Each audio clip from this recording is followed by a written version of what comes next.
नमस्कार श्रोते हो, दीपक रेगे कथाकथन चॅनलवर तुम्हा सगळ्यांचं मनापासून स्वागत. श्रोते हो, आज तुम्ही ऐकणार आहात डॉक्टर अनघा केसकर यांच्या वार या कथासंग्रहातली कथा. पण श्रोते, तत्पूर्वी तुम्ही जर आत्ता चॅनलवर पहिल्यांदा आला असाल किंवा अजूनपर्यंत तुमच्याकडनं चॅनल सबस्क्राईब करणं झालं नसेल तर एकच विनंती, कृपया चॅनल सबस्क्राईब करा, जेणेकरून मी चॅनलवर कथा किंवा कादंबरीचा भाग अपलोड केला की सगळ्यात आधी त्याचं नोटिफिकेशन तुम्हाला मिळेल. चला श्रोते हो, सुरू करूयात आजची कथा. डॉक्टर अनघा केसकर लिखित काळजी. सचिननं पार्किंग लॉटमध्ये गाडी थांबवली. सहज त्याची नजर तिसऱ्या मजल्यावरच्या त्यांच्या घराच्या दिशेनं गेली. आज हॉलमधला दिवा अजून जळत होता. त्यानं मनगटावरच्या घड्याळाकडे बघितलं. रात्रीचे 12:30 वाजून गेले होते. अजून कोण जागत बसलंय, त्याच्या मनात आलं. घरच्या अंगच्या कुलपाची चावी त्यांनी खिशातनं काढली आणि अलगद दार उघडलं. कोपऱ्यातल्या सोफ्यावर दिव्याखाली त्याचे बाबा कसलासा कागद हातात घेऊन निमूट बसलेले होते. त्यांच्या पांढऱ्या केसांवर दिव्याचा प्रकाश चमकत होता. खांदे किती उतरले होते. अलीकडे त्यांचं वजनही थोडं घटलंय का? केव्हा झाले हे बदल? आपल्या लक्षात का नाही आले कधी? काही होतंय का बाबांना? अजूनही सचिनच्या येण्याची चाहूल त्यांना लागलीच नव्हती. बाबा अजून झोपला नाहीत? काही होतंय का तुम्हाला? जवळ जाऊन त्यांनी विचारलं. बाबांची तंद्री भंग पावली. हरवल्या नजरेनं त्यांनी वर बघितलं. त्यांच्या डोळ्यात किंचित पाणी तरळत होतं. मला नाही रे बाळा, झोप येत नव्हती, मग वाचत बसलो, एवढंच. कसलं वाईट वाटतं एवढं तुम्हाला? नाही, तुमच्या डोळ्यात पाणी आलंय म्हणून विचारलं. नाही, मला काही झालेलं नाही आहे. आज सकाळी सकाळी ज्येष्ठ नागरिक संघातल्या शेरगावकरांनी हे वाचायला दिलं होतं. कोणातरी वृद्धानं इंग्रजीत आपल्या मुलाला लिहिलेल्या पत्राचं हे भाषांतर आहे. ते वाचलं. हृदयाला भिडलं म्हणून डोळ्यात पाणी आलं, एवढंच. आहे काय त्यात एवढं? तुम्हाला असं हळवं झालेलं यापूर्वी कधी बघितलं नाही. वय रे बाबा, वय. हे वय बोलतंय. असं म्हणत बाबांनी त्याच्या हातात तो कागद ठेवला. ते उठले आणि आपल्या खोलीकडे निघाले. पडतो मी आता जाऊन, झोप आल्यासारखं वाटतंय, ते जाता जाता म्हणाले. सचिननं फ्रीजमधून कॉफीचा भरलेला मग काढला. कितीही उशीर झाला तरी सचिनसाठी कॉफी करून ठेवायचं काम आई कधीच विसरत नाही. मायक्रोवेव्हमध्ये मग ठेवून त्यांनी कॉफी गरम केली आणि तिचे घुटके घेत घेत तो ते पत्र वाचायला लागला. प्रिय बाळा, ज्या दिवशी तुला मी म्हातारा झालोय असं वाटेल त्या दिवशी मला समजून घे, कारण म्हातारपण हे दुसरं बालपणच आहे. जेवताना कधी मी कपड्यावर सांडलं, माझे हात बरबटले किंवा मला शर्टाची बटणं लावता आली नाहीत तरी ते तू समजून घे. तुला शर्ट चड्डी घालायला मी किती शांतपणे शिकवलं होतं, आठवतंय? सचिनला लहानपणाचे ते दिवस आठवले. आपण नर्सरीत होतो. बाळाला, आपल्या लहानग्या बहिणीला पाहायला आपण बाबांबरोबर हॉस्पिटलमध्ये गेलो होतो. फडक्यात गुंडाळलेलं छोटंसं बाळ आईच्या अगदी जवळ झोपलेलं होतं. सगळेजण त्या बाळाचंच कौतुक करत होते. आपल्याकडे कोणाचं लक्ष तर नव्हतंच, पण आपल्याला कोणीच आईजवळही जाऊ देत नव्हतं. हातपाय आपटून रडावंसं वाटत होतं. पण बाबांनी आपल्याला कडेवर उचलून घेतलं आणि म्हटलं की ती मुठी आवळून झोपलेली छोटुकली अगदी दादासारखी दिसते. त्या बाळाचा दादा म्हणजे आपण हे कळलं तेव्हा आपला राग कमी झाला. तिच्या मऊ गालाला हात लावायला त्यांनी आपल्याला परवानगी दिली. एक दिवस शाळेतनं घरी आलो त्यावेळी आईनं लहानग्या संयूला हॉस्पिटलमधनं घरी आणलेलं होतं. आईला आताशा बरं नसायचं. सारा वेळ ती बाळाला पुढ्यात घेऊन झोपूनच असायची. घरी मुंबईची आजी राहायला आली होती, पण तिला नेहमी स्वयंपाकाची घाई असायची. आपल्याला युनिफॉर्म घालून द्यायला तिला वेळच नसायचा. नंतर बाबांनी रजा घेतली आणि आपला ताबा घेतला. आपल्याला काहीही करायला शिकायचं नव्हतं, सगळं आयतं करून हवं होतं.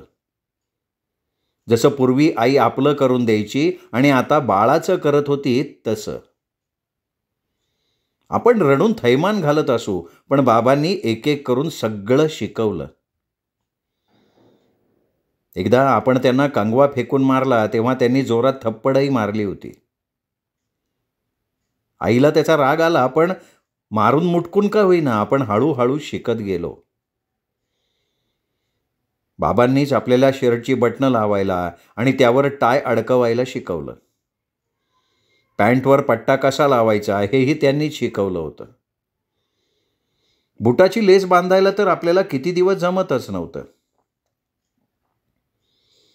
पुढे आपला भांग आपल्याला पाडता यायला लागला तेव्हा आपण संयूच्या केसांचा भांग पाडायला गेलो होतो. आई अतिशय चिडली आपल्यावर. मग संयूचा कोवळा माथा न दुखावता हळूच बोटांनीच तिचे केस कसे विंचरायचे हेही बाबांनीच शिकवलेलं होतं. संयूचा तेव्हाचा हसरा गोड चेहरा आणि त्याला तिच्याविषयी वाटणारा अभिमान त्याला आठवला.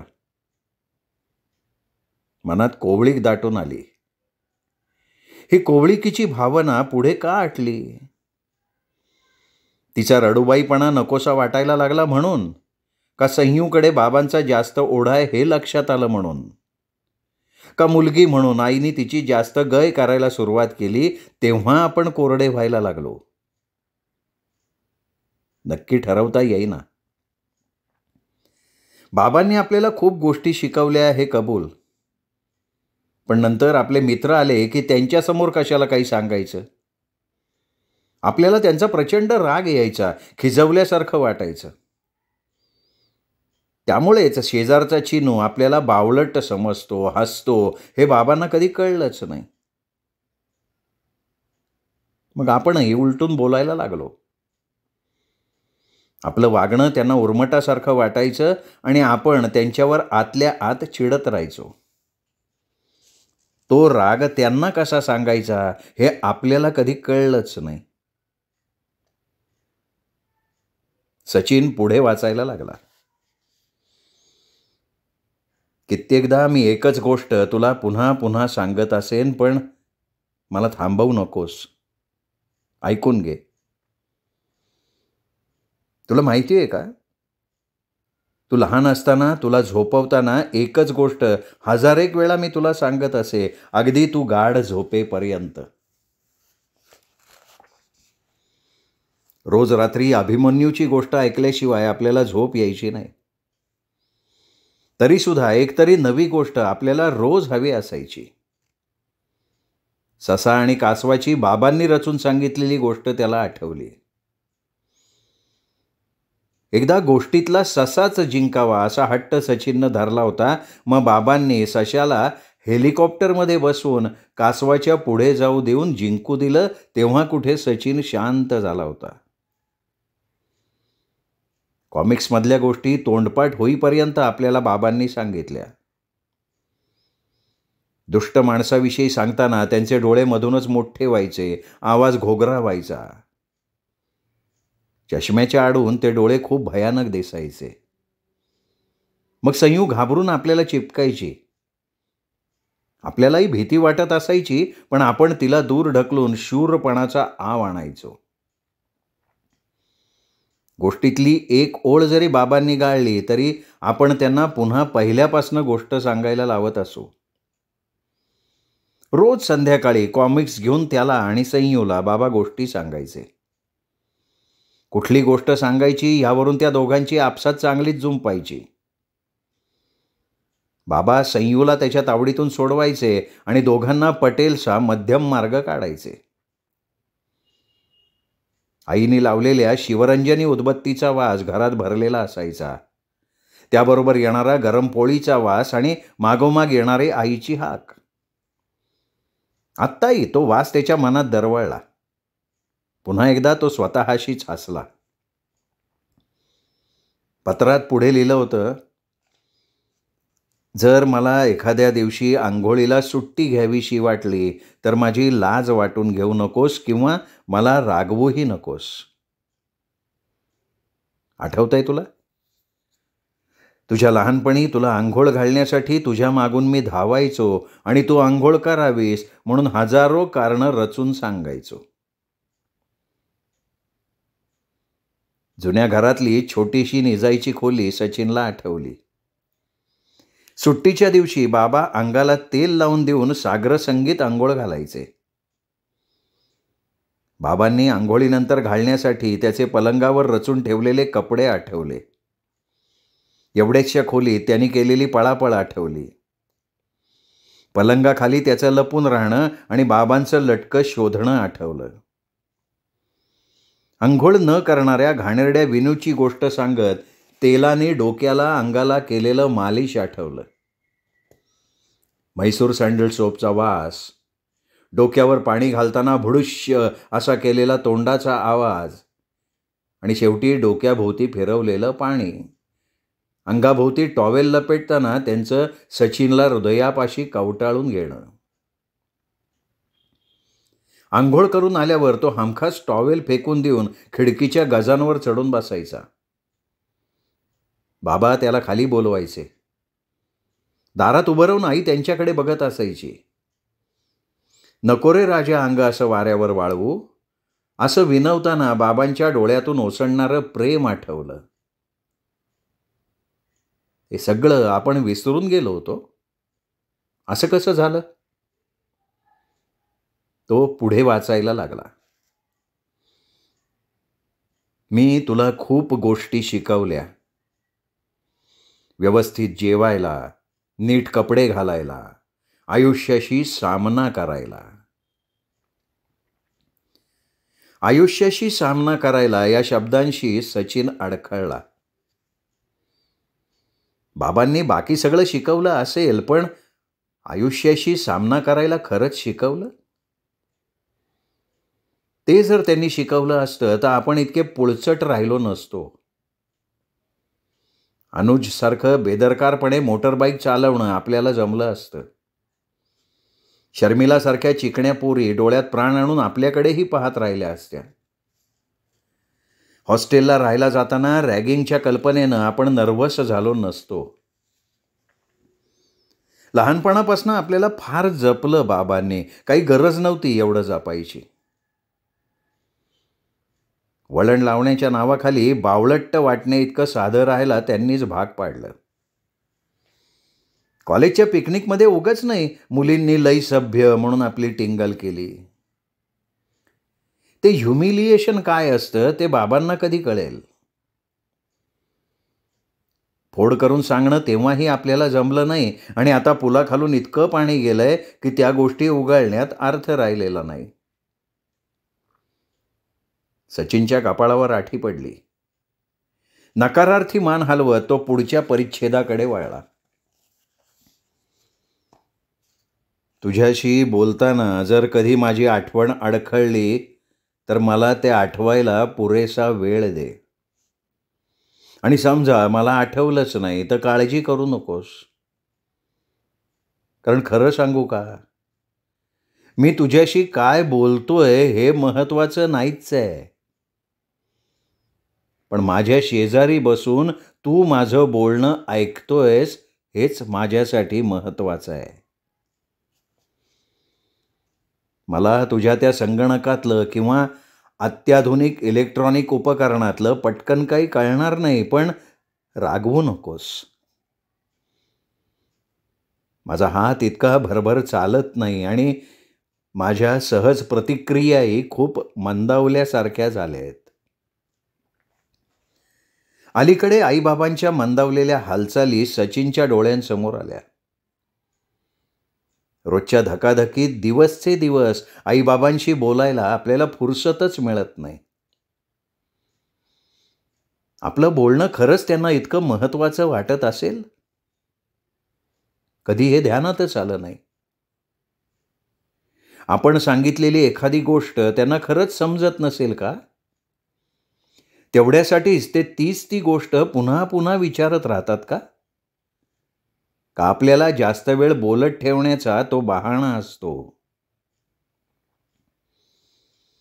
नोकरीत असताना कधीतरी बाबांना ऑफिसच्या कामासाठी बाहेरगावी जावं लागायचं. ते घरात शिरल्याबरोबर आपल्याला आणि संयूला त्यांच्याशी बोलायचं असायचं. त्यांना खूप गमती सांगायच्या असायच्या. काही वेळा आईच्या वाट्याला बाबा येत नाहीत म्हणून आई चिडायची सुद्धा. पण बाबा आपल्या सगळ्या फालतू गमती असं का, अरे वा असं म्हणत ऐकायचे. लग्न करून संयू अमेरिकेला गेली तेव्हा फोन बिनचा विचारच करता यायचा नाही. आता सुद्धा अमेरिकेत फोन करणं महाग असतं म्हणून कधीतरी बाबा ईमेल करायची म्हणतात. पण बाबांना किती वेळ काहीच सुधरत नाही. कसं करायचं ते एकदा सांगितलं तरी पुढच्या वेळेला पुन्हा पहिल्यापासून शिकवावं लागतं. त्यांना ते तसं शिकवत राहताना खरंच पेशन्स संपतो. शाळकरी मुलंही आता चटाचटा संगणक चालवतात. आई मात्र कितीही शिकवायचा प्रयत्न केला तरी मला जमणार नाही असं सांगून मोकळी होते. तेव्हा जाम वैताग येतो. तो येणं चूक आहे का? एक गोष्ट मात्र कबूल करायला हवी. 12-12 तास आपण संगणकाशी चिकटलेले असून आपल्याला किंवा मेघनाला आईबाबांच्या वतीनं मेल करायला कधी सवड मिळत नाही. त्यांनी आठवण केली तर त्याचाही राग येतो. आईबाबांशी वागताना आत्ताच आपला पेशन्स संपतोय, मग पुढे काय होणार? तो खजील झाला. हे पत्र म्हणजे आपल्यालाच फिशपॉन्ड तर नाही का? आपल्या पिढीच्या सगळ्यांनाच हा टोला आहे. पत्र वाचता वाचता तो सोफ्यावर आणखीन रेलून बसला. पुढे पुढे वाचत गेला. कधी मला खावंसं वाटलं नाही तर मला आग्रह करू नकोस. मला केव्हा खायला हवंय आणि केव्हा नको हे खरंच मला कळतं. ज्यावेळी माझी पावलं थकून चालायला नाकारतील त्यावेळी तू पहिली पावलं टाकत होतास तेव्हा चालचाल माते असं म्हणत मी तुला हात धरून चालायला शिकवलं ते आठव. आणि आज माझ्या अडखळणाऱ्या पावलांना तसाच तुझा हात दे. आणि जेव्हा एखाद्या दिवशी मी म्हणेन की मला आता आणखीन जगायचा कंटाळा आलाय, मला मरण आलं तर बरं, तेव्हा बाळा माझ्यावर रागवू नकोस. केव्हा ना केव्हा तुझं वय वाढल्यावर हे सारं तुलाही उमजेलच. मला आणि माझ्या म्हातारपणाला नीट समजून घे. आज मी जे जीवन जगतोय ना ते जगणं नाहीये, नुसतं असणंच आहे. आयुष्यात कदाचित मी खूप चुका केल्या असतील, पण तुला वाढवताना जगात जे जे चांगलं असेल तेच तुला मिळावं हीच माझी इच्छा होती. त्यानुसारच तुझ्या आयुष्याला आम्ही वळण लावलं. हे एक ना एक दिवस तुला उमजेल. सचिनच्या कपाळावर आठी पडली. छताकडे बघत तो विचार करायला लागला. बाबांनी आपल्यावर प्रेम केलं हे खरं आहे, पण जे जे चांगलं असेल तेच मला मिळावं असा प्रयत्न त्यांनी केला. त्यांच्या परीनं त्यांनी तो केला असेलही. पण एक गोष्ट कळत नाही, जगातलं चांगलं काय हे नेहमी बाबांनीच का ठरवायचं? आपल्याला वेगळ्या गोष्टी चांगल्या नाही वाटू शकत? आपल्याला काय वाटतं हे समजून घ्यावं असं बाबांना का नाही वाटलं? 8वीत असताना त्यांनी ड्रॉइंगच्या क्लाससाठी म्हात्रे सरांचा गाण्याचा क्लास आपल्याला बंद करायला लावला. त्याचं त्यांनी कायम समर्थनही केलंय. म्हात्रे सरांच्या आपल्याकडनं केवढ्या अपेक्षा होत्या. त्यांना तोंडघशी पाडल्यासारखं होईल असं आपल्याला त्यावेळी वाटलं, हे बाबांनी लक्षातच घेतलं नाही. पुढे इंजिनिअरिंगला सोयीचं जाईल म्हणून ड्रॉइंग शिकायचं हा निर्णय त्यांनी आपल्यावर लादला. कारण आपल्यासाठी त्यांना इंजिनिअरिंगचा कोर्सच चांगला वाटत होता. आणि त्याचं कारण काय? तर त्यांना तो त्यांच्या घरच्या ओढग्रस्त परिस्थितीमुळे घेता आला नव्हता. आपल्याला प्रोफेशनल कोर्स नव्हता घ्यायचा. प्युअर सायन्समध्ये संशोधन करायचं होतं. BSc करताना गाणं करता आलं असतं, एखादा खेळ खेळता आला असता. पण बाबांना तो खुशाल चेंडूपणा वाटत होता म्हणून आपल्याला यातलं काहीही करता आलं नाही. त्याच काळात आपण त्यांना पिताश्री म्हणायला लागलो होतो. त्यांचा निषेध करायचा तो एक मार्ग आपण शोधून काढला होता. त्यातला उपहास त्यांना कळलाच नाही का त्यांनी त्याकडे जाणून बुजून दुर्लक्ष केलं? त्यांच्या त्या निर्णयामुळे आपल्या आयुष्याचं भलं झालं असं आजही ते म्हणतात. पण जो पर्याय आयुष्यात आपण डावलला तो निवडला असता तर काय मिळालं असतं किंवा नसतं हे कुणी कसं ठरवायचं? ते कळून घेण्याचं आपल्यापाशी कुठे काही साधन असतं. कदाचित मी माझ्या मार्गानं जाऊन जास्त सुखी झालो असतो. का माझं सुखाचं मोजमाप करायचं परिमाणही त्यांनीच ठरवायचं? आपल्या दाट केसातून हात फिरवत सचिन पुढच्या मजकुराकडे वळला. तुम्ही कामात असता हे मला समजतं. पण ज्यावेळी मी तुझ्याजवळ येतो तेव्हा रागावू नकोस, वाईटही वाटून घेऊ नकोस किंवा माझ्या म्हाताऱ्या स्थितीमुळे हतबल होऊ नकोस. तू फक्त माझ्या जवळ राहा. मला समजून घेण्याचा प्रयत्न कर. तुझ्या बालपणामध्ये जसा मी तुझा आधार झालो तसाच तूही माझा आधार हो. मला समजून घे. माझ्या सूर्यास्ताच्या वाटचालीत मला फक्त मदत कर आणि मला माझा मार्ग प्रेमाने आणि धीराने पूर्ण करू दे. याबदली मी तुला काय देणार? केवळ माझं हसू किंवा खरं तर बोलू नये अशा कृतज्ञतेचे अश्रू. तुझ्याविषयी माझ्या मनात असणारं विलक्षण प्रेम. तुझ्यावर विलक्षण प्रेम करणारा तुझा बाबा. हे पत्र ज्याने कोणी लिहिलं होतं त्यानं अक्षरानअक्षर मनाला भिडणारं लिहिलं होतं. त्यात अजिबात अतिशयोक्ती नव्हती. पत्र वाचून संपलं तेव्हा बाबांप्रमाणे सचिनचेही डोळे डबडबले होते. गळा दाटून आला होता. हे असं पत्र लिहायची पाळी आपण बाबांवर कधीही येऊ द्यायची नाही असं त्यांनी मनाशी निश्चित करून टाकलं. With all his human shortcomings, he has been a very loving and a caring father. बैठकीच्या खोलीतून उठून तो अंथरुणावर गेला तरी कितीतरी वेळ त्याच्या मनात बालपणाच्या कुठल्या कुठल्या आठवणी येत राहिल्या उलट सुलट. बाबांनी प्रेम केलं हे मान्य आहे, पण आपल्या दोघांमधलं नातं हे इतकं साधं सरळ नाही हे बाबांना अजूनही उमगलं नसेल. कुठलीच नाती अशी सरळ नसतात. त्यात कंगोरे आणि आकस असतातच ना. का बाबांना हे समजूनच घ्यायचं नाहीये? आपल्या एकट्याच्याच नाही तर आईच्याही आयुष्यावर त्यांनी कायम हुकूमत चालवली. ते पाहणं आपल्याला त्रासदायक व्हायचं याची त्यांना कल्पना नसेल. केवळ ते मिळवते होते आणि आपण त्यांच्यावर अवलंबून होतो म्हणून आपण गप्प बसत होतो हे त्यांना ठाऊक नाहीये. साधी हातातून पडून कब्बशी फुटली तरी आईला इतकं बोलायचं, इतका त्रागा करायचा.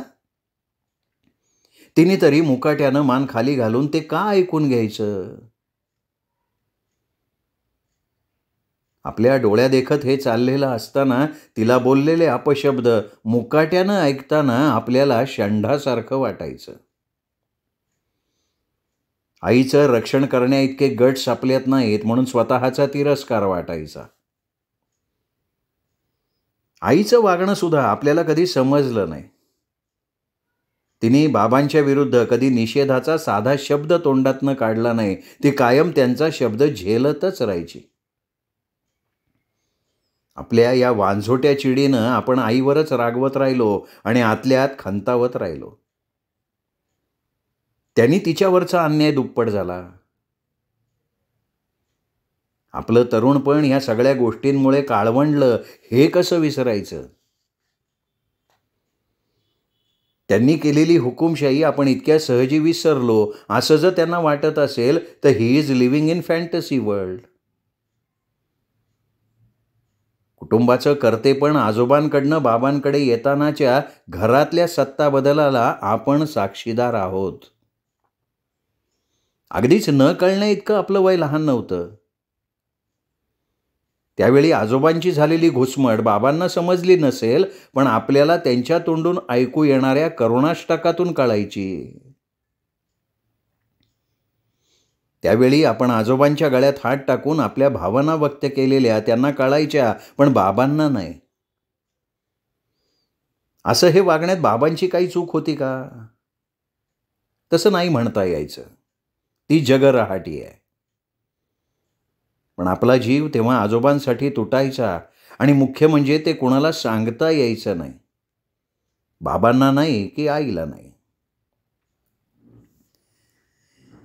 दुसऱ्या दिवशी सुट्टी असली तरी सचिनला नेहमीप्रमाणे ऑफिसला जायचं होतं. पण ऑफिसला न जाता बाबांशी बोलण्यासाठी वेळ काढायचाच असं त्याने ठरवलं. ते ठरवल्यावर त्याला जरा बरं वाटलं. शेजारी मेघना गाढ झोपली होती, पण त्याचं चाळवणं तिला झोपेतही जाणवलेलं असावं. किती वळवळ करतोस रे, जरा स्वस्थ झोप ना. त्रासिक आळसटल्या आवाजात ती म्हणाली आणि त्याच्या कमरेभोवती हात टाकून दुसऱ्या क्षणाला झोपून गेली. त्यांनीही तिच्या भोवती हात लपेटला. सचिनला आठवलं, आपण मेघनाशी लग्न ठरवलेलं बाबांना आवडलं नव्हतं. किंबहुना आपल्याला तिच्याविषयीची ओढ वाढायचं ते एक महत्त्वाचं कारण होतं. काहीतरी बंड केल्याचा आनंद आपल्याला त्यातून मिळाला होता. बाबांनी आपल्यासाठी बायको पसंत करणं आपल्याला नको होतं. मेघनाची आपण निवड केल्यानं त्यांची झालेली निराशा आपल्याला वेगळा आनंद देऊन गेली होती. पण एक मात्र कबूल केलं पाहिजे, मेघनाशी आपलं लग्न ठरलं म्हटल्यावर बाबांनी तिला मनापासनं आपलं मानलं होतं. तिच्यावर आपल्यासारखंच प्रेम केलं होतं. त्यांनी तिचं केलेलं कौतुक आपल्याला फारसं रुचत नाही हे लक्षात आल्यावर न बोलता ते अलिप्त झालेले होते.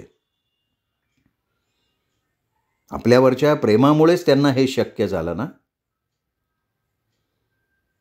बाबांना ओळखायला आपण कमी पडतोय का ते आपल्याला समजून घ्यायला कमी पडतायत? अशा विचारात जागेपणा आणि निद्रा यांच्या सीमेवर रेंगाळताना केव्हा तरी त्याला झोप लागली. शनिवारचा दिवस. मेघनाची आज क्लायंटशी मीटिंग होती. तिचं आवरून ती कधीच बाहेर पडली होती. सकाळी उन्हं अंगावर आली तरी सचिन मात्र आज उठला नव्हता. तसा त्याचा तो सुट्टीचा दिवस होता, पण तरीही नेहमीप्रमाणे त्याला जायला लागलं असतं. जाग आली तेव्हा त्याला कालचं ते पत्र आणि बाबांचा चेहरा आठवला. ऑफिसला न जाण्याचा आपला निश्चयही आठवला. पटकन तोंड धुवून तो मोबाईलवर बोलत बोलत डायनिंग टेबलाशी गेला.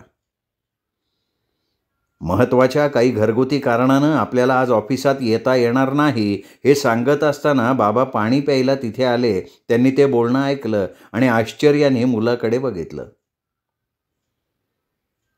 सचिन बाबांच्या जवळ गेला. त्याने विचारलं, माझ्याबरोबर कॉफी घेणार?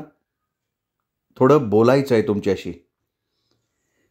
अरे, माझा नाश्ता मगाशीच झाला आहे, पण फिकी कॉफी केलीस तर थोडी घेईन. आज जायचं नाही आहे का तुला? नाही, त्यापेक्षा महत्त्वाचं काम आहे. तुमच्याशी थोडं बोलायचं आहे. काल इतके भावनाविवश का झाला होतात तुम्ही? वयामुळे नक्कीच नाही. अजूनही तुम्ही इतके काही म्हातारे झालेले नाही आहात. बाबांचा चेहरा उजळला. काहीतरी बोलायला त्यांनी तोंड उघडलं, पण तेवढ्यात सचिननंच विचारलं, मी आणि मेघना तुमच्याकडे लक्ष देणार नाही, तुम्हाला एकटं टाकू, अशी तुम्हाला काळजी वाटतेय का? नाही रे, नाही. तुमच्यावर माझा विश्वास आहे, पण त्या म्हाताऱ्यानं जे लिहिलंय ते आमच्या बाबतीतही खरंच आहे ना. हळूहळू आम्ही गलित गात्र होत जाणार. आम्हाला सांभाळणं तुम्हाला जिकिरीचं होणार, ते अटळ आहे रे. Are you feeling insecure? नाही नाही, इन्सिक्युअर नाही वाटत, पण माझ्या काय मनात येतं ते खरं सांगू? सांगा ना, सांगा. मी गैरसमज नाही करून घेणार आणि रागावणारही नाही. एखादी गोष्ट बोलण्यासाठी बाबा आपली परवानगी मागतायत. आपण त्यांच्यावर ही वेळ आणली आहे. पुन्हा एकदा सचिनच्या घशात आवंढा भरून आला. अरे, मला आमचं नाही वाईट वाटत. या बापानं जे लिहिलंय ना, तसं मी किंवा आमच्या पिढीतले बाप मुलांना लिहू तरी शकतील. पण तुमचं काय रे? तुम्ही हे असे हळवे क्षण तुमच्या मुलांना देऊ शकणार आहात? हळवे जाऊ देत रे. साधे घरगुती दैनंदिन प्रसंग तरी घडणार आहेत का तुमच्यामध्ये? तुमच्या या रॅट रेसमध्ये धावताना त्यांच्यासाठी द्यायला वेळ असणार आहे का? आदल्या दिवशी मनात आपसूक आलेले असंख्य आठवणींचे तुकडे सचिनच्या नजरेसमोर आले. काही काळ तो त्या आठवणीतच गुंगला. बाबा पुढे म्हणाले, तुम्ही म्हातारे व्हाल आणि ते तुम्ही होणारच आहात केव्हा ना केव्हा तरी. तेव्हा काय सांगणार, काय विचारणार आहात तुमच्या मुलांना? असं पत्र तरी लिहिता येईल का तुम्हाला? कसं सहन कराल रे तुम्ही ते एकाकीपण? बाबांना पुढे बोलवे ना. बोलता बोलता त्यांचे ओठ थरथरायला लागले. ते पत्र वाचताना काल अनेक विचार सचिनच्या मनात आले होते, पण बाबांनी मांडलेला हा विचार त्याला सुचला नव्हता. आपल्या मुलाच्या दूरच्या भविष्य काळातल्या संभाव्य एकाकीपणाच्या कल्पनेनं कासावीस झालेल्या बाबांकडे त्याला बघवेना. त्यांच्या लटलटणाऱ्या हातातली किणकिणणारी कब्बशी घेण्यासाठी तो चटकन पुढे जाऊन खाली वाकला. कब्बशी हातात घेतली, चटकन खाली बसला आणि बाबांच्या मांडीवर आपलं डोकं टेकवलं. श्रोते हो, तुम्ही ऐकत होतात अतिशय भावूक करणारी डॉक्टर अनघा केसकर यांची कथा काळजी. ही हृदयस्पर्शी कथा तुम्हाला नक्कीच आवडली असेल. कथेचा व्हिडिओ लाईक करा, हाईप करा. कथा कशी वाटली हे सांगण्यासाठी कमेंट जरूर करा. आणि ही कथा आपल्या कथाप्रेमी मित्रपरिवारात, नातेवाईकात शेअर मात्र जरूर करा. श्रोतेहो, भेटत राहूया दीपक रगे कथाकथन चॅनलवर अशाच उत्तमोत्तम कथा आणि कादंबरी ऐकण्यासाठी. नमस्कार श्रोतेहो.